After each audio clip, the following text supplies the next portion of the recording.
आणि माझी माणसं पुन्हा एकदा मला भेटतायत. मार्जरी तिला असं सांगत होती की एक मनुष्य आणि एक आत्मा तुझ्या घरात आहेत एकत्र. आपलं माणूस आल्यासारखं मला परत तो एक फिलिंग आलाय. त्यामुळे ती एकदा जेव्हा पालघरला जाऊन आली त्याच्यानंतर ती एक वेगळीच व्यक्ती दुसऱ्या दिवशी आली होती सेटवरती, असं जाणवत होतं ते आम्हाला. नमस्कार, मी आविष्कार चाबुकस्वार. मराठी बॉक्स ऑफिसमध्ये तुम्हा सगळ्यांचं स्वागत आहे. मी आलो तुला जपणार आहेच्या सेटवर आणि माझ्यासोबत आहेत त्या मालिकेतले कलाकार. कसे आहात तुम्ही? आम्ही छान आहोत. तर मला आता एक सांगा की देवी आजींची एंट्री होते, तर तुमच्या मालिकेच्या या पात्रात तुमच्या काय भावना आहेत? मंजिरीचं कॅरेक्टर आता सगळ्यांना माहितीच आहे. मंजिरीसाठी हा एक खूप मोठा ट्विस्ट आहे, कारण सगळ्यांनाच माहिती आहे की ती निगेटिव्ह आहे ते कॅरेक्टर. आणि पहिल्यांदाच एक सकारात्मक ऊर्जा आणि एक नकारात्मक ऊर्जा एकमेकींच्या समोर येणार आहे. याआधी मंजिरी जेव्हा जेव्हा तिला ज्या गोष्टी साध्य करायच्या आहेत त्याचा तिने प्रयत्न केलेला आहे, तेव्हा त्याच्यात ती सफल झालेली नाही आहे. मार्जरीने तिला खूप वेळा मदत करण्याचा प्रयत्न केलेला आहे आणि तेव्हा मार्जरी तिला असं सांगत होती की एक मनुष्य आणि एक आत्मा तुझ्या घरात आहेत एकत्र, म्हणून तुला ते साध्य करता येत नाही आहे.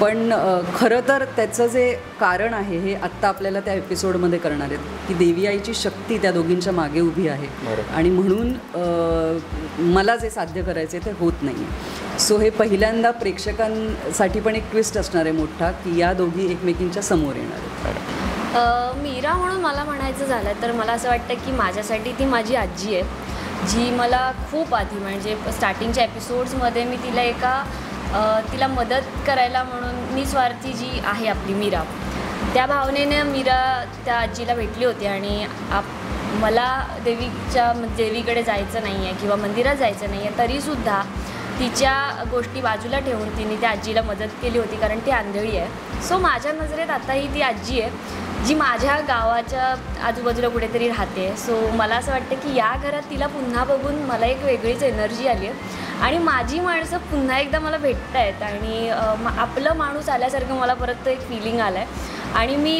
त्याच उत्साहाने तिचं स्वागत करायला गेले. तर माझ्यासाठी ती आपली एक आजी असते तशीच आहे, जिला म्हणजे नकळत ती मला भेटली होती, पण आमचं कनेक्शन खूप छान झालं तेव्हा. तर सतत ती माझ्या आजूबाजूला असते असं वाटतं. आता देवी आहे वगैरे ह्याचा मला काहीही अंदाजच नाही आहे अजूनपर्यंत, पण ती माझी आजी आहे आणि म्हणजे त्या भावनेनेच मी तिचं स्वागत करते आणि माझ्या मनात दुसऱ्या कोणत्याच भावना नाही आहेत सध्या. माझं माणूस आला इतकंच मला आत्ता सध्या वाटतंय. बरोबर, खरंच म्हणजे आजी ही एक अशी व्यक्ती असते जी आपल्या खूप जवळ असते. तर मला विचारायचं तुला आणि तुझ्या आजीचे काही म्हणजे तुझ्या आजी किती तुझ्या जवळ आहे? खरं सांगायचं झालं आयुष्यातले की म्हणजे किस्से वगैरे तुमचे काय असतील तर? खरं सांगायचं तर माझी जी आईकडची आजी आहे ती माझ्या फार अशी मला लाभलंच नाही. आजीवाला आहे आणि बाबांकडची पण आजी आहे ती नाही मिळाली. पण एक माझी दुसरी आजी आहे तिच्याशी माझं छान कनेक्शन आहे. पण असतात ना की सख्या आई बाबांची आजी, तसं मला अजून कनेक्शन नाही. बट ती जी दुसरी आजी आहे तिच्यासोबत माझं खूप छान कनेक्शन आहे आणि जेव्हा पण मला आता इथे पण जी आजी आहे तिच्याशी पण माझं इतकं छान जमतं. मुळातच माझं सगळ्यांशी इतकं छान जमतं ना की मला फार, आणि ह्यांना भेटल्यावर पण मला माझ्या आजीची आठवण आली. जे आता आम्ही घरी जाऊ शकत नाही, आता लास्ट टाईम पण बड्डे होता आजीचा तेव्हा मी जाऊ शकले नाही, पण मला खूप छान वाटलं. आणि मला असं वाटतं की ती आजी मला माझ्या आजीचे म्हणजे जे कनेक्शन्स असतात ना ते देते, वाईब्स देते. सो खरं आयुष्यात मला अशी माझी आजी नाही, पण अशा आज्या असल्या की मला छान वाटतं. जसं त्या म्हणाला की तुम्ही खूप बिझी असता, तुम्हाला जास्त वेळ घरी वगैरे देता येत नाही, पण सेटवर वगैरे असताना कधी तुमचा ऑफ असेल किंवा जास्त वेळाचा ब्रेक मिळाला तर त्या फावल्या वेळात तुम्ही काय करता? मोबाईलवरती जे अवेलेबल असेल ते बघणे. जास्ती करून आम्ही इंस्टाग्रामवरतीच म्हणजे कल तिकडे असतो. पण गेले काही दिवस मी प्रयत्न करते की आता घरी गेल्यानंतर तसा फारसा वेळ मिळत नाही, कारण मी एकतर लांब राहते खूप, त्यामुळे घरी पोचेपर्यंत मला 11-11:30 होतात.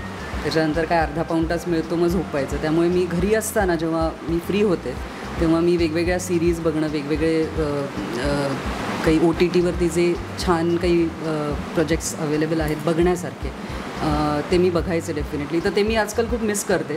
सो आता मी जरा ते ठरवलं आहे की आता ते पुन्हा सुरू करायचं आहे, कारण आता काय झालं, मीरा आल्यापासनं जरा फोकस तिच्याकडे पण गेलेला आहे. सुरुवातीला मी या घरात होते, मी करती बाई आहे या घरातली, त्यामुळे सुरुवातीला आम्ही वेगवेगळ्या ठिकाणी पण शूट करत होतो. आम्ही इथे शूट करत होतो, ती गावी शूट करत होती. तर त्याच्यामुळे तेव्हा खूप म्हणजे गडबड असायची, वेळ अजिबात नसायचा. पण आता थोडाफार वेळ मिळतो, तर मी काही वेगवेगळ्या सिरीज बघायचं असं ठरवलेलं आहे. तू काय करतेस? खरं सांगायचं तर फार ब्रेक नसतो सीन्समध्ये. जो काही थोडासा वेळ असतो किंवा ब्रेकमध्ये जो काही वेळ मिळतो, सो मी आता सिरियल्ससाठी वगैरे मी माझ्या घरी राहत नाही. सो मी इथे येऊन राहते शूटिंगच्या आजूबाजूला. तर मग मी माझ्या त्या वेळामध्ये माझ्या आईबाबांशी बोलते, सगळ्यात महत्त्वाचं. कारण मग त्यांच्याशी कनेक्शनच नसतं आणि जाता येत नाही, कारण सुट्टी नसते शक्यतो. एका सुट्टीमध्ये आपलं मन तर भरत नाही, कारण आपल्याला खूप काय म्हणतात लाडीगोडीने वाढवलेलं असतं. सो आपल्याला जितका वेळ मिळेल तितका कमीच असतो. सो सतत आईबाबांशी बोलणं किंवा मित्रमैत्रिणींशी बोलणं, ज्यांच्याशी आता आपण लांब गेलो आहे, जे स्कूल टाईममध्ये कॉलेज टाईममध्ये आपण एकत्र फिरायचो, सो ते खूपच आता लांब गेलं आहे. कारण आपलं शेड्यूलच इतकं बिझी असतं, 12-13 तास आपण शूट करतो. सो आपली माणसं आपल्यापासून लांब गेली आहेत. सो त्यांना जवळ ठेवण्याचा हा एक आपल्याकडे मोबाईल एक हाच ऑप्शन असू शकतो. सो मी त्यावेळेत मला असं वाटतं की मी फक्त माझ्या फॅमिलीशी बोलते, त्यांच्यासोबत जास्तीत जास्त टाईम स्पेंड किंवा व्हिडिओ कॉल करणं. सो आपल्याला आपण एनर्जी म्हणजे आपल्याला एक वेगळीच एनर्जी येते, सो दॅट आपण पुढचे सीन्स छान करू शकतो. हो, आणि तिच्या बाबतीत मी हे ऑब्झर्व केलं, म्हणजे सुरुवातीच्या काळात सुट्टी मिळत नव्हती, तर तिची अशी एनर्जी खाली जात होती. आणि मला ते एम्पथाईज करता येत नव्हतं, कारण मी पण जेव्हा 19-20 वर्षाची होते तेव्हा मी पुण्यातनं इकडे आले, तर मला एवढा फरक नाही पडायचा तेव्हा समहाव.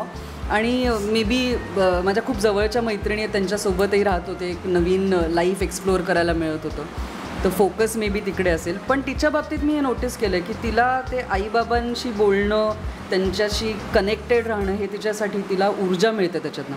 त्यामुळे ती एकदा जेव्हा पालघरला जाऊन आली, त्याच्यानंतर ती एक वेगळीच व्यक्ती दुसऱ्या दिवशी आली होती सेटवरती, असं जाणवत होतं ते आम्हाला. मस्त. मला एक सांगा, मुंबईतली तुमची आवडती जागा फिरण्याची, आणि मुंबईतलं एखादं फास्ट फूड, मोस्टली वडापाव असेल असं मला वाटतं, तर ती जागा कोणती आहे, खाण्याची किंवा फिरण्याची? तू ठाण्यात ते एक्सप्लोअर केलंस? नाही, खरं तर ओव्हरऑल मुंबईतलं सांगा, खाण्यामध्ये तुम्हाला काय आवडतं किंवा फिरण्याचं? मी सांगते, तू तोपर्यंत विचारतो. मला बीचेस खूप आवडतात, त्यामुळे आणि मला गाडीतनं फिरायला प्रचंड आवडतं. त्यामुळे बरेच four wheeler, two wheeler ride, two व्हीलरवरनं पण.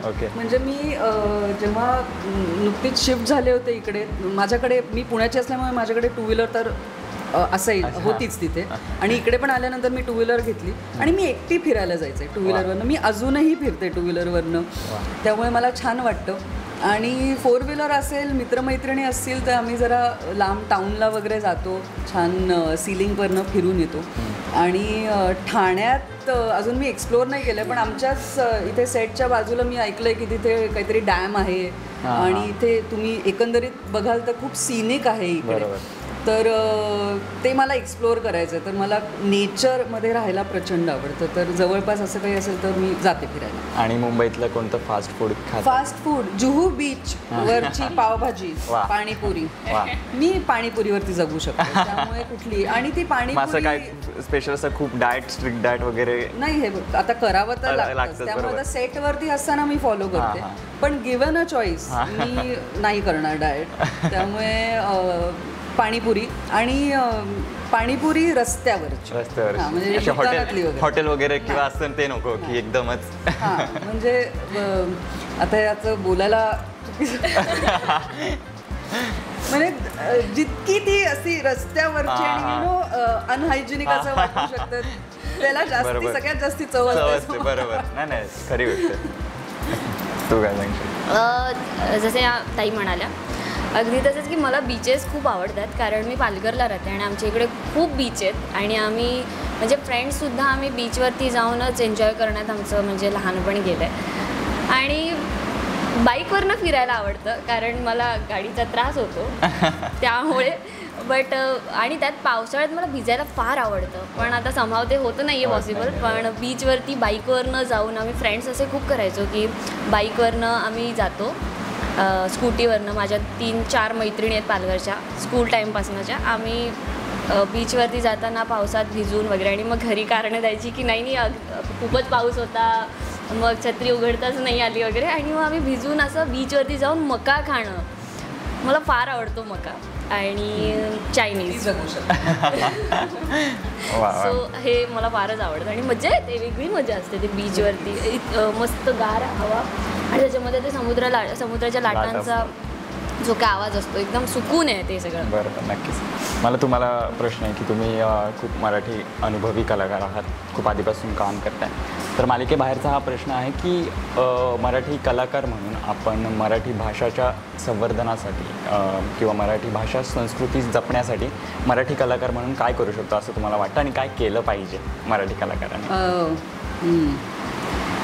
जरा क्रुशियल आहे हा प्रश्न.